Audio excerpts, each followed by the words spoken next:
Ертеде ағайынды 3 бала болыпты. Екеуі ақылды, ал үшіншісі ақымақ Эмилия екен. Бірде ағалары жұмыспен кетеді де, Эмилияға ойықтан су, орманнан отын әкелуді тапсырады. Ағалары кетіп қалғанда Эмилия суға барып, ойықтан батырып су алған кезде шелегіне шортан балық түседі. Эмилия жан, мені өлтіре көрме, қайтадан суға жібер. Мен саған барлық тілегің орындалатындай жағдай жасаймын деп жалынады шортан. Эмилия шортанды жібереді де шелектеріне: қане шелектер, үйге дейін өздерің барыңдар дейді. Шелектер секеңдеп үйге қарай жүгіреді. Мұны көрген адамдар таң қалып тұр. Шелектердің өз бетімен жүргендерін бірінші рет көріп тұр. Эмилия үйге жетіп келіп, шанаға: ал қане шана, орманға өзің бар деп шанаға отырып алады. Шана өзімен өзі бара жөнеледі. Жол бойы жұрт жиналып, ғажап нәрсеге таңырқап тұр. Шана болса бәрін жетегімен жан-жаққа ысырып, итермелеп әрі қарай жүріп кетеді. Эмилия орманға жетіп келіп: қанеки ара, ағаштарды арала, сен балта, отын жар, ал отын арбаға өзі тиелсін деп айтып еді, бұйрығы орындала кетеді.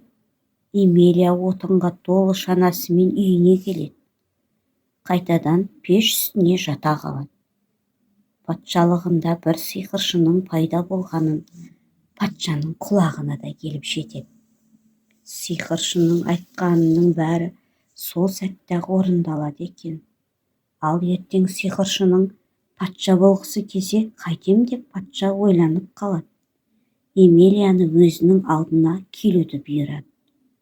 Қол байар Эмилияның үйіне келіп, оған қант, кәмпит бере бастайды. Эмилия жан, менімен бірге жүр, патша сарайында ондай тәтті нәрсе көп дейді. Эмилия болса жылы пештің үстінен түсуге ерініп: қанеки пеш, мені патша сарайына жөнелт дейді. Пеш оны патша сарайына алып келеді. Патша қызымен бірге алдынан шығып: әй ақымақ, менің патшалығымда неге сиқырмен айналысасың? Қане нөкерлерім, мынаны өшкеге салып теңізге лақтырып жіберіңдер дейді. Нөкерлері Эмилияны ұстап алып еді, ол ақырын ғана: патшаның қызы маған ғашық болып қалсын дейді. Патшаның қызы Эмилияны бөшкеге отырғызып жатқанын көріп, бөшкені ұстап, Эмилияның соңынан мен еремін дейді. Патша қатты ашуланып, есінен ауысып, қызын Эмилиямен бөшкеге отырғызып, теңізге тастауды бұйырады. Патшаның қызы мен Эмилия екеуі теңізде жүзіп келе жатады. Қыз Эмилияға: сен шынымен сиқыршы болсаң, бізді мына бөшкеден шығарып ал, теңізбен осылай мәңгі жүре береміз бе деп айтады. Эмилия қыздың сөзін тыңдап, бөшкені аралға домалатып шығарып, аралда керемет сарай тұра қалуын тілейді. Тілегі лезде орындалып, айтқанындай болады.